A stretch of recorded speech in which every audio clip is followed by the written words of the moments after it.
दोस्तों, आपके अपने परिवार द शिवा एकेडमी में मैं आप सभी का स्वागत करता हूं। दोस्तों, सी टेट एग्ज़ाम 2024 जो जनवरी में होने वाला है, उसी से संबंधित मैं हिंदी स्पेशल पेडागॉजी लेकर आया हूं, जो हिंदी में आने वाली पेडागॉजी के लिए बहुत ही महत्वपूर्ण है। और यदि आप हमारे चैनल पर नए हैं, तो हमारे चैनल को सब्सक्राइब करें, वीडियो को लाइक करें तथा हमारे इस सेशन को ज़्यादा से ज़्यादा शेयर करें। दोस्तों, हमारे इस सेशन में लास्ट तक बने रहिएगा और अपने प्रश्नों को चेक करिएगा कि कितना सही हुआ। तो आइए दोस्तों, चलते हैं आज के अपने पहले प्रश्न पर। आज का हमारा पहला प्रश्न दोस्तों, प्राथमिक स्तर पर कौन सी गतिविधि बच्चों की मौखिक अभिव्यक्ति के विकास में सबसे कम प्रभावी है? सबसे कम प्रभावी पूछा है दोस्तों। घटना वर्णन करना, कहानी को शब्द से दोहराना, कहानी को अपनी भाषा में कहना, चित्र दिखाकर कहानी कहलवाना। तो इसका हो जाएगा दोस्तों 2। कहानी को शब्द से दोहराना यह कम प्रभावी होता है। आइए चलते हैं अगले प्रश्न पर। अगला प्रश्न दोस्तों, मुहावरे और लोकोक्तियों के प्रयोग के संदर्भ में कौन सा कथन उचित है? मुहावरे और लोकोक्तियां के लिए कौन सा कथन सही है दोस्तों? ये भाषा का अनिवार्य हिस्सा है, ये भाषा प्रयोग को प्रभावी बनाते हैं, ये भाषा को नियंत्रित करते हैं, भाषा का अलंकरण इनका कार्य है। तो इसका हो जाएगा दोस्तों सेकंड, ये भाषा प्रयोग को प्रभावी बनाते हैं, मुहावरे और लोकोक्तियां। आइए देखते हैं अगला प्रश्न। अगला प्रश्न दोस्तों, मीता ने सभी बच्चों को एक अनुच्छेद दिया जिसमें हर 5वें शब्द की जगह रिक्त स्थान था, जिसे बच्चों को भरना था। मीता ने किसका प्रयोग किया? पठन परीक्षण का, लेखन परीक्षण, व्याकरण परीक्षण, क्लोज परीक्षण। इसका हो जाएगा दोस्तों डी, क्लोज परीक्षण बिल्कुल इसका सही जवाब होगा। अगर कोई भी साथी यदि बी मार रहा है तो बिल्कुल गलत है, वो नहीं होगा। क्लोज परीक्षण की बात है दोस्तों, क्योंकि रिक्त स्थानों की पूर्ति करनी है। आइए चलते हैं नेक्स्ट प्रश्न पे। अगला प्रश्न, बच्चों में किस और किसके माध्यम से लेखन कौशल को विकास किया जा सकता है? करें कि बच्चों में किससे और किस प्रकार के माध्यम से लेखन कौशल का विकास किया जा सकता है?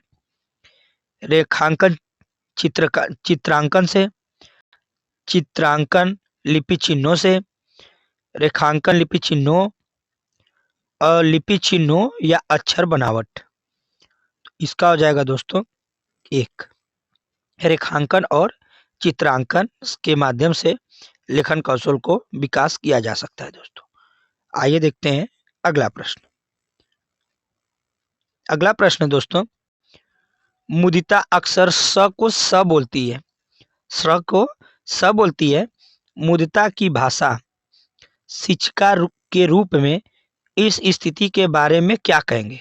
यदि कोई लड़की है स को यदि स बोलती है तो आप क्या समझेंगे दोस्तों? भाषागत त्रुटि का होना, क्षेत्रीय भाषा का प्रभाव, भाषागत ज्ञान का अभाव, भाषा प्रयोग में लापरवाही। तो इसका हो जाएगा दोस्तों क्षेत्रीय भाषा का प्रभाव है, इसलिए ऐसा हो रहा है। आइए चलते हैं अगले प्रश्न पर। अगला प्रश्न दोस्तों, निम्नलिखित में से कौन सा प्रश्न बच्चों की भाषा क्षमता के विकास में सर्वाधिक सहायक है? कह रहे दोस्तों कि वह कौन सा प्रश्न है जो बच्चों की भाषा क्षमता के विकास में सर्वाधिक सहायक है? डाल डाल का इस्तेमाल करते हुए वाक्य बनाओ, तितली कली के पास कब गई और क्यों, तितली और कली ने क्या खेल खेला, तुम्हारी मनपसंद किताब कौन सी है? तो इसका हो जाएगा दोस्तों बी। बी क्या दोस्तों? दो होगा कि तितली कली के पास कब गई और गई होगी और क्यों गई होगी। बिल्कुल इसका दो वाला सही है दोस्तों। आइए चलते हैं अगले प्रश्न पर। अगला प्रश्न दोस्तों, सामाजिक अंतःक्रिया की अवधारणा किससे संबंधित है? स्किनर, पियाजे, चॉम्स्की, वाइगोत्स्की। तो यह संबंधित है दोस्तों। सामाजिक अंतःक्रिया जब भी दिखेगा ले वाइगोत्स्की आंसर होगा दोस्तों। इसका हो जाएगा 4। आइए देखते हैं दोस्तों अगला प्रश्न। अगला प्रश्न दोस्तों, स्किनर ने भाषा सीखने की प्रक्रिया में किस पर अधिक बल दिया है? अंतःक्रिया, अनुकरण पर, भाषा अर्जन क्षमता, सृजनात्मकता। इसका हो जाएगा दोस्तों स्किनर जहां भी दिखेंगे अनुकरण, अनुकरण के पर भाषा सीखने पर अधिक बल दिया है दोस्तों स्किनर ने। आइए देखते हैं अगला प्रश्न दोस्तों। अगला प्रश्न दोस्तों, बच्चों की भाषा क्षमता के आकलन के लिए किसका सर्वाधिक सहायक है या कौन सर्वाधिक सहायक है दोस्तों? करें बच्चों की भाषा क्षमता के आकलन के लिए कौन सर्वाधिक सहायक है? बच्चों की परस्पर अनौपचारिक बातचीत, बच्चों की कक्षा में औपचारिक बातचीत, बच्चों और शिक्षकों की परस्पर औपचारिक बातचीत, बच्चों का शिक्षक द्वारा प्रदत्त अभ्यास कार्य करना। तो इसका हो जाएगा दोस्तों ए, बच्चों की परस्पर अनौपचारिक बातचीत, यह सर्वाधिक सहायक है। आइए देखते हैं अगला प्रश्न। अगला प्रश्न दोस्तों, कौन सा प्रश्न कक्षा में बहुभाषिकता को पोषित बहु करता है? कौन सा ऐसा प्रश्न जो बहुभाषिकता को पोषित करता है मेरे दोस्तों? अच्छी लगने वाली महक को क्या कहेंगे? बुरी लगने वाली महक को क्या कहेंगे? तुम्हारे घर में किस किस की महक आती है? फूलों के नाम अपनी भाषा में लिखो। तो इसका हो जाएगा दोस्तों डी। सॉरी दोस्तों 4 होगा कि फूलों के नाम अपनी अपनी भाषा में लिखो, तभी बहुभाषिकता का पोषित हो सकता है दोस्तों कि अलग अलग क्षेत्रों से आए हुए लोग अपनी अपनी भाषा में फूलों के नाम लिखेंगे। इसका 4 हो जाएगा। आइए चलते हैं अगले प्रश्न पर। अगला प्रश्न दोस्तों, इस कहानी में पहाड़ी घाटी शब्दों का इस्तेमाल हुआ है। पहाड़ी इलाके से जुड़े हुए और शब्द सोचकर लिखो। यह अभ्यास प्रश्न किसका उदाहरण है दोस्तों? यह अभ्यास प्रश्न किसका उदाहरण है? संदर्भ में व्याकरण, शब्द भंडार में विकास, शब्दकोश का विकास, पर्यायवाची शब्दों से परिचय। इसका हो जाएगा दोस्तों संदर्भ में व्याकरण का प्रभाव होगा कि इस कहानी है पहाड़ी घाटी शब्दों का इस्तेमाल हुआ है दोस्तों। पहाड़ी इलाके से जुड़ी हुई शब्दों को सोच कर लिखना है, तो इससे दोस्तों संदर्भ में व्याकरण का अभ्यास होगा। आइए चलते हैं अगले प्रश्न पर। प्रश्न 12, शिक्षण प्रक्रिया को रुचि बनाने के लिए किस शिक्षण सामग्री, ये दोस्तों कौन सी शिक्षण सामग्री सहायक होती है? वीडियो शिक्षण सामग्री, वैविध्यपूर्ण, वीडियो परक, पत्र पत्रिका। इसका हो जाएगा दोस्तों इसका हो जाएगा वैविध्यपूर्ण शिक्षण सामग्री सहायक होगी मेरे दोस्तों। याद रखिएगा बहुत ही महत्वपूर्ण है। 12 का 2 हो जाएगा। आइए चलते हैं अगले प्रश्न पर। प्रश्न नंबर 13, प्राथमिक स्तर पर भाषाई क्षमता का विकास क्या है और साहित्य क्या है दोस्तों? तो प्राथमिक स्तर पर भाषाई क्षमता का विकास बताना है और साहित्य क्या है दोस्तों? साधन साध्य है, साध्य उद्देश्य है, साध्य साधन है, उद्देश्य साध्य है दोस्तों। तो इसका हो जाएगा दोस्तों साध्य और साधन है। प्राथमिक स्तर पर भाषाई क्षमता का विकास साध्य है और साहित्य साधन है दोस्तों। आइए देखते हैं अगला प्रश्न। अगला प्रश्न दोस्तों, प्राथमिक स्तर पर कौन सा भाषा शिक्षण का उद्देश्य नहीं है? याद रखिएगा दोस्तों, नहीं दिया है कि प्राथमिक स्तर पर कौन भाषा शिक्षण का उद्देश्य नहीं है। अपने द्वारा कही गई बात को तार्किक पुष्टि करना, भाषा का सृजनशील एवं कल्पनाशील प्रयोग करना, रचनाओं के माध्यम से विभिन्न विषयों से जुड़ना, भाषा संबंधी व्याकरण को पूर्णतः कंठस्थ करना। इसका हो जाएगा दोस्तों, नहीं दे रखा है इसलिए इसका हो जाएगा 4। भाषा संबंधी व्याकरण को पूर्णतः कंठस्थ करना याद नहीं करना होता है दोस्तों, इसलिए इसका 4 बिल्कुल सही है। आइए देखते हैं अगला प्रश्न।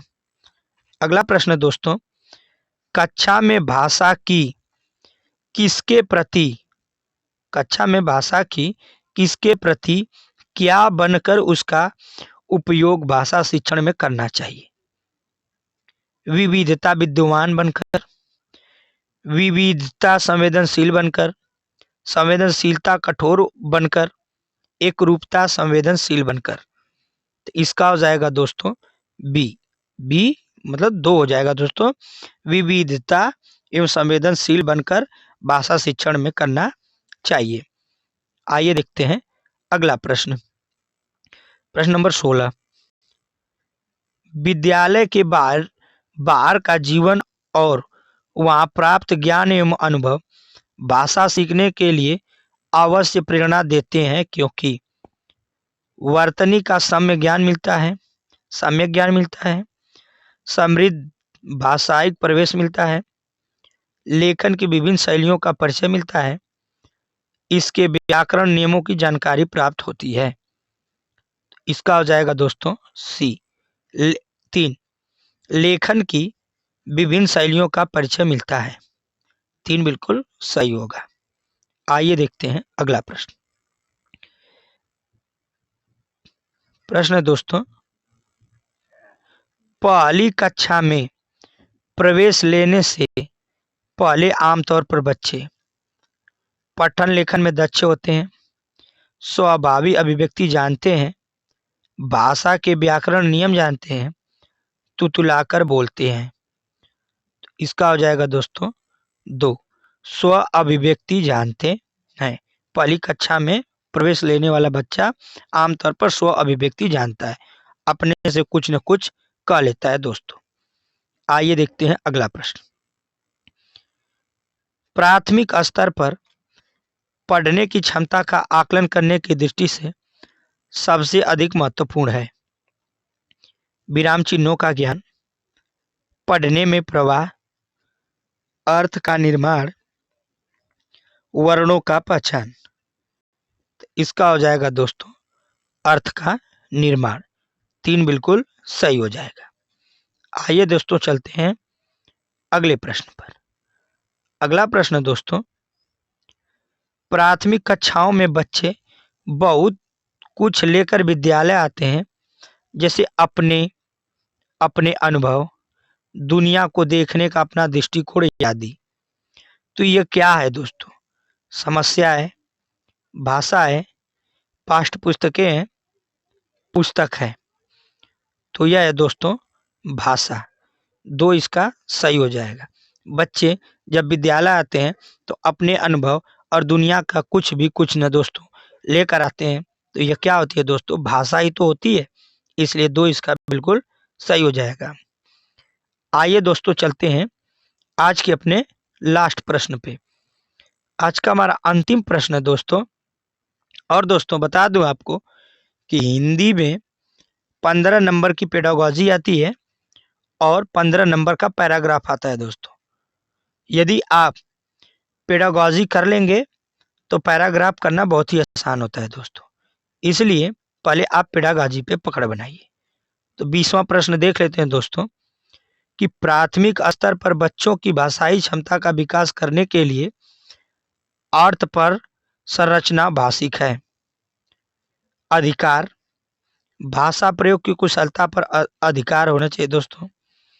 भाषा अनुकरण की कुशलता पर अधिकार, भाषा नियमों पर अधिकार। इसका हो जाएगा दोस्तों 2। भाषा प्रयोग की कुशलता पर अधिकार, 2 बिल्कुल सही हो जाएगा। तो यह रहे दोस्तों आज के हमारे हिंदी पेडागोजी के 20 प्रश्न। और आपका स्कोर कितना रहा दोस्तों? 20 में आपका स्कोर कितना रहा हमें कमेंट में जरूर बताइएगा। और मिलते हैं अगले वीडियो में दोस्तों, तब तक के लिए धन्यवाद।